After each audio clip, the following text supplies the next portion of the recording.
Isang mapagpalang araw po sa inyong mga kapatid. Ito po Sister Des Caredo ng Children of Light Catholic Charismatic Community. Ang salita ng Diyos ay hindi lamang nasa limitasyon ng Biblia. Subukan nating pagnilayan ang mga kaganapan sa kasalukuyang panahon. Mga pangyayari sa ating sarili at mga kaganapan sa ating bansa.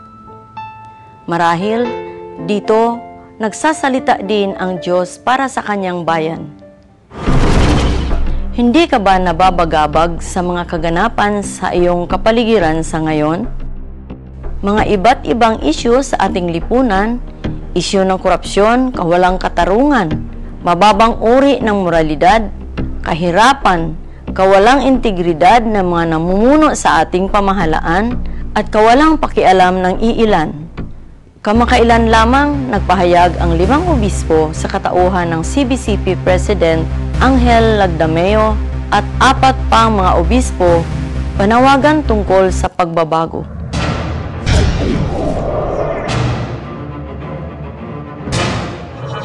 Radikal na pagbabago. Ano ang nilalaman nito?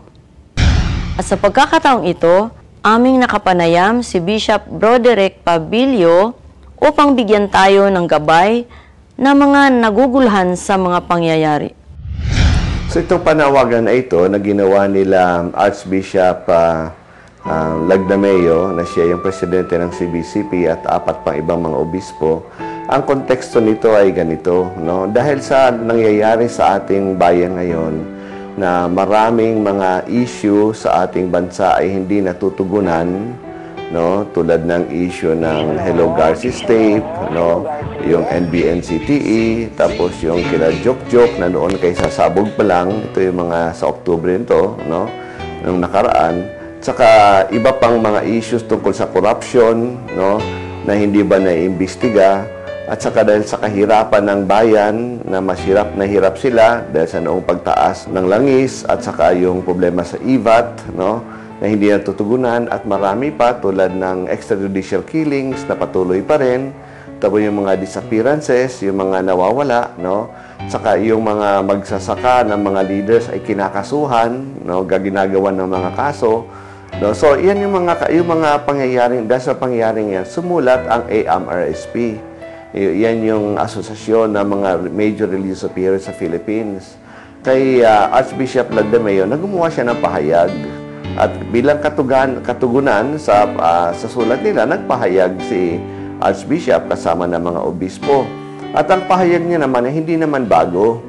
Kasi wala naman siya sinabing bago, kundi gumawa lang siya ng mga quotations na nanggaling na sa mga nakaraang pahayag ng CBCP na nanawagan nga na ayusin ang ating politika, pagbigyang halaga ang mga mahihirap, ang katotohanan ay ilabas, ang katotohanan, at ang korupsyon. At dahil sa hindi nangyayari yan, yung panawagan na radikal na pagbabago ay matagal na rin panawagan ng mga obispo na magbago tayo.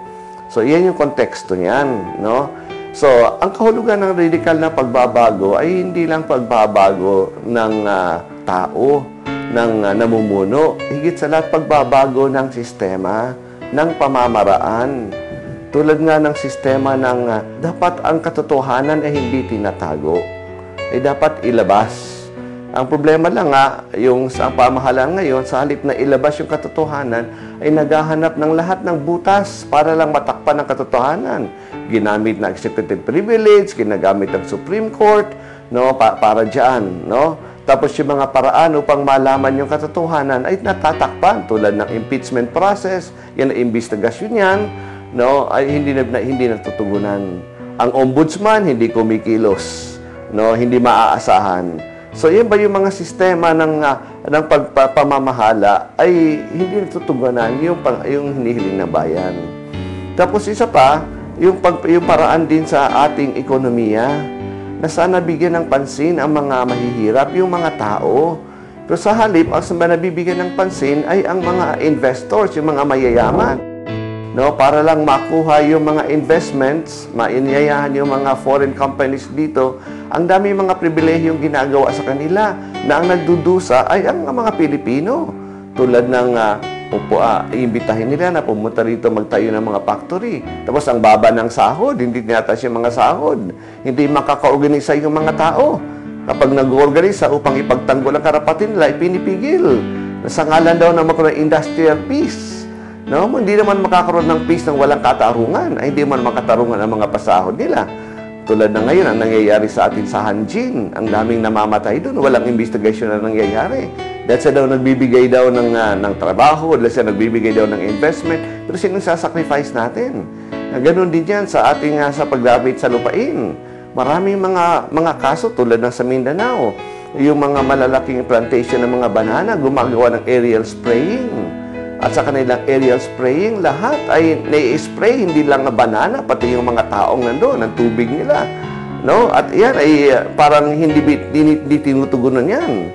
Yung karapatan ng mga tao sa kalusugan, no? Sa buhay nila. No? Tapos, ganoon din sa mga pagmimina. Iniimbitahan, tinatanggap ang lahat ng mga magmimina rito.